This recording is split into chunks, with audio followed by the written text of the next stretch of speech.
man. Who else is above him at light heavyweight? So that's a situation where you focus on him, you beat him, and then you sit down and weigh your options with your team and see what's next. You can't juggle both, you know. Yeah. Another question I have for you, Andre, is in your past fights here at Oracle, you've had a great turnout. Rock Nation's done a great job in promoting the fight, bringing in the crowd. Yep. And you've also had your teammates like Amir Khan, Andre Berto, Peter Quinlan made the flight out here. How does it feel to represent a diverse sports community like the Bay Area, where we have the Giants, the Niners, the Raiders, the Golden State Warriors? How does it feel to represent the Bay Area every time you step into the ring? And it's beautiful because in the Bay Area, I'm probably one of the only things that everybody can agree on. The Giants and the A's and the Niners and the Raiders. So I guess maybe the Sharks and the Warriors. Outside of that, you know, everybody's fighting. Everybody's against each other. So it's wonderful, man. I mean, this is like literally, these moments like this, driving to this arena when I fight here and walking in the building, like I'm telling you, like I couldn't explain to you what goes through my head. Like I'm trying to keep myself calm because it's such a surreal moment. Like this is really happening. Like this is what I dreamed about. This is what I always wanted. And to live it out, to see the people come out, the news, you know, websites, all these different people, it's amazing, man. It's hard to explain, but it's tough because I'm still active, so I have to stay in the moment. I can't relish it too much. I can't get too caught up in it, but I'm aware. I talk to my wife about it. I talk to my family and friends about it, man. It's a blessing. It's a blessing. Yeah. Other questions? That's my brother right there. We a day apart. We a day apart. And I'm also Jamil, and I represent Let's Talk Sports Nation, an urban news group from the Bay Area. But that's what's up, man. Keep it going. Thank you. So since like Joe Lewis, Max Mellon, and then we just also had Terrence Crawford and that guy, Postall. Right. We also had Apollo Creed and right there we got you in Coleland, right? Hey. So would you say there's a rivalry growing between American fighters and Eastern European fighters, African American fighters, namely? I don't know about African American fighters, but I mean the Eastern European fighters are here. A lot of them, you know, so they're getting those opportunities. So yeah, I mean I think there's an inherent probably rivalry there, you know, between Americans and Russians because they're on our turf, they're on our soil, they're coming here to try to make a name. So, and we're trying to defend what we have, so to speak. That's how I look at it. No disrespect, it's nothing personal, but yeah, I think it's an inherent rivalry there because they're coming to try to take something that we have. It was pretty much a formality. This question's for Michael, but can we formally announce that the fight's going to take place November 19 at T-Mobile Arena in Vegas? We haven't decided yet. You know, we hope to have that resolved, you know, within the next couple of days, maybe sometime next week. But you know, that's a decision that Main Events and Rock Nation will make, you know, together. But we're not in a position to name the venue at this point. You know, what we do know is on November 19th on HBO pay-per-view, and you know, sometime next week we'll give some more information. Are there contracts that have already been signed to some extent, or no? No. Thank you. When people ask me what your style is, I always say, well, I think you're the antithesis to whoever you step in the ring with. I'm curious, who would you compare yourself to historically if you had to? I think I'm a combination of Roy Jones, Bernard Hopkins, and Floyd Mayweather. That may sound arrogant, but it's a good combo. No. I'm just saying, like, those are guys that I really study, and that's who I have in my style. And obviously Andre Ward. You know, it's like Virgil style mixed in with all of those guys. You know, I can fight inside. I can get rough. You know, I can be flashy. I can, you know, do certain things when I need to, and then, you know, I can be very systematic like Floyd and break a guy down. So I think, you know, I've taken something from all three of those guys. But at the same time, I'm trying to stay true to who I am and just be myself. So that makes sense. Which you are. Yeah, thank you. Try to be formless, man, like Bruce Lee said. There you go. I don't have a style. Like water. I'm what I need to be when I need to be it, you know. And it's funny because people try to tag me like, oh, he's a technical fighter. Oh, he's a slick fighter. Not really, man. It's a lot more going on in there than just being slick. Because if it wasn't, a lot of the guys that I fought would try to walk through me. I fought some of the biggest punchers in my division, and if I if I wasn't hitting hard and I didn't have nothing to offer, trust me, they'd be walking. It's funny, the same thing they say about Florida. Oh, you can't hit. Somebody's putting them knots on them guys' head. Somebody's stopping them from running in there. Like, but it's not maybe boom, boom, where guys out, so people just don't think you're hitting hard. But trust me, the opponent wouldn't say that if he was being honest. You can see the sweat fly. Sweat on. Any other questions? Oh, wait, last one. Yes. You are a phenomenal broadcaster. Love watching you broadcast. I know how much you love to apply that craft as well. How disappointed are you that you won't be able to broadcast, to be an announcer at the Ward Kovalev fight? Oh, man. I'm pretty disappointed, man. Honestly. I don't even know how I don't know how we'll call that fight. That's probably lean toward the guy named Ward. You know, probably lean toward him. Mac is almost 70 years old. If he's not 70 years old, this man gets up at 5 in the morning. He'll show you a six-pack if you want to see it. The man is phenomenal. He motivates me. And I love being around him. I love talking to him. So we're talking about doing something for the next fight. Dre, your ability to work from both stances tonight was incredible. I haven't done that in a while. It was something that I hadn't seen. And so your preparation, was that, did you plan to work both stances, or is that something that just happened to work? My wife, man, she's been, honestly, she's been getting on me about it. She's like, why haven't you been turning southpaw? I'm like, because, I don't know. You need to probably start doing that more. So we've been kind of talking about it. And then Virgil's been pushing me in camp a lot to start doing it. And that's something I did a lot more as an amateur and even early in my career. And I couldn't tell you why I got away from it. I don't know. But, it's something that's natural. I'm naturally left-handed. Virgil turned me around when I was a kid. So I feel very comfortable from that stance. I have a very strong left hand. And it's something I got to keep doing because it's very effective. Thank you. Hey, Andre, speaking of which, I was just curious if you could talk further about preparing for a guy like Alexander Brand, because to me he doesn't really resemble anybody else out there other than maybe Sam Solomon or something like that. Yeah, it's a good comparison. So can you talk about preparing for a style like his?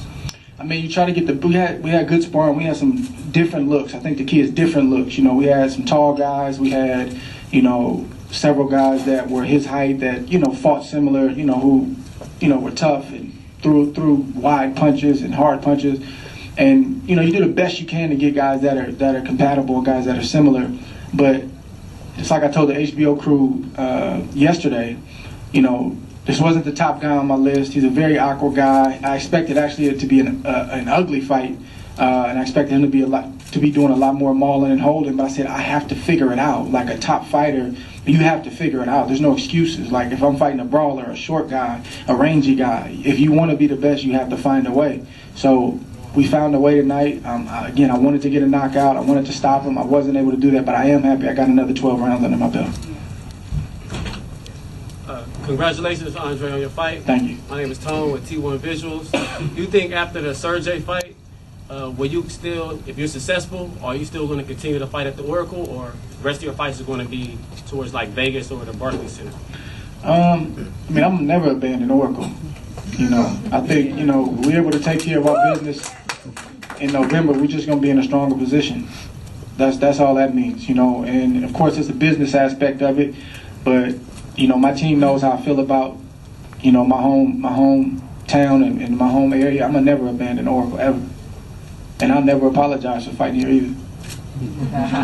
Won't do it. So looking at some of the younger boxers like Devin Haney, what type of advice would you give them to stay the distance? As far as just their career? It's tough. I just try to, give advice if it's asked of me. I don't know if I'll ever have an official role in this sport, like a promoter or a manager. I don't know. I kind of struggle with that. I don't know if that's something I want to do, but I have been, and I want to continue to be a guy that's available for somebody to call, somebody to pull to the side and talk to. And it's been amazing how some of the trials I've been through, through boxing has, it wasn't just for me. I've had so many people call me, send me contracts, and I'm like, listen, I'm not a lawyer. I can't read this, but I can get it in the right hands. and just ask me my advice because they know I've weathered the storm and got through things like that. So I just try to give advice wherever I feel is needed. You know, I don't try to bombard guys because my way is not necessarily right for them. But a guy like Devin Haney, he's on the right track, and he's ahead of the game because he has a father who is leading him in the right direction, who's helping him, he's listening to his dad. So that's more than half the battle. So a kid like Devin is gonna be just fine, and if he stays focused, which I believe he will, he's gonna be a champion for a long time. I got pretty good instincts in there, and a couple punches he threw, I was like, wow. Like I looked disrespected at some of the punches you were trying to throw. Yeah, like you really think you gonna hit me with that? That's how you feel? But that's who he is. I mean, some of the uppercuts and some, you know, and Virgil's pressing me. He was like, "Come on, son, let's get it." He wanted me to get the rounds and try to get him out of there inside of 10. He wanted the rounds for sure, and I tried, man. You know, and I'm really hard on myself, man. I'm a little disappointed I didn't get that, but you know, I tried. You know, I tried, but at the same time, like you said, I got to be defensively responsible because if he catch me with something stupid, you know, everybody's faces are gonna look a lot different out there at this press conference right now. You had a Ward, and then you know, you got the fight's off in November, and you know, how you feel about that? And I didn't want to answer those kind of questions, so I just tried to be smart. I'd like to say I voted on your left hand tonight, the young boxer right here, and it cost him 40 push-ups. Yeah, because he had you pegged through most of the fight as a young boxer, and he told me you wanted to get a left-hand knockout. Yeah. And I said, hey, he'll get it. Yeah, I tried, man. I'm sorry. I tried. Lee? Yes, yes. Oh, okay. Me and you born a day apart, but You the 22nd or 24th? 22nd. Okay. 22nd. What do you think your run means, you know, for an urban city like Oakland? Anything is possible. Anything is possible. In a nutshell, anything is possible. You know, it's a lot of. I think I heard Marshawn say this one time that some of the greatest talents never make it out. Some of the greatest basketball players. It's a lot of smart people in urban communities, like extremely smart, but either didn't get opportunities, made bad decisions. It's a slew of different things that happened where they didn't make it out. Some of the best basketball players in the world, they played on the playground. They didn't make it to the NBA. So, yeah, man. I mean, that's just one amongst many. But it just shows you that anything is possible. And if you really want to do something in life, it's very simple. You have to work. You have to work, and you have to continue to work. And when you don't feel like working anymore, you have to continue to work. And I'm a firm believer that when you work hard, great things happen. Things fall into place. So myself and many others, man, look at us and just try to pull something from there and just realize that, man, you can take the easy road out and sell drugs or commit crimes and do things that maybe will get you some quick gratification, but it's only a couple ways that's going to end. Stay focused, man. Get good grades. So what if they call you a square? Be a square. Do what you got to do because in the end, you're going to be happy. I wanted to just make a quick announcement. The attendance tonight was 8,653. Thank you, Oakland. Thank you, Oakland. Hi, Richard Ortiz with the Sweet Science versus Cage. Hey, listen, whenever you put your mindset to something, you accomplish it. And you've mentioned before, you may even move up in weight. Can we possibly see you at heavyweight? I know you mentioned it before. I know it's still early, but after you get your victory in November? Man, I would love, that's obviously a dream. I've talked about it. I can see that happening. But obviously, like you said, first things first. I got a major task ahead of me at light heavyweight, but I could definitely see that, go to heavyweight. It had to be the right guy. It couldn't be a Klitschko or somebody like that. It got to be the right heavyweight. Right. And I know you're a role model to young athletes coming out here. And I'm going to put you on the spot. Kilo Madera from your area, and also Joe Smoke Show. Yeah. Their fight September 10th. Who do you have and why? Oh, man, I can't pick that. I like both them guys, man. And I'm kind of mad they're fighting, too. I sparred with both of them to get ready for this fight. Everybody in my area didn't think I would ask that question, but I did. Yeah. I appreciate it. Kilo came to the gym, and he's talking smack about him, and then Joe came, and Joe's talking, and I'm like, oh, my God. This is going to be a good fight. I'm going to try to make it out there, too. Hey, big plug, September 10th. Tachi, right? California. Yes, sir. Yeah, I'm going to try to make it out. And we'll get that soundbite, sir. Appreciate it, man. Thank you. Congratulations again on Thank your you. nation or claim to ascend, yeah. I mean, you could say that I've accomplished enough where no matter what happens in that fight, my legacy is set. And I think that's the reality of the situation. But that's not how it's going to be viewed. You know, this is a career-defining fight. That's the kind of pressure that I put on myself. There's no reason why I shouldn't be able to get that task handled, and that takes nothing away from Sergey Kovalev, because he's everything that people say that he is. But this is Sugar Ray Leonard, Tommy Hearns all over again, where it's 50-50. Who's going to rise to the occasion? That's what my father used to say.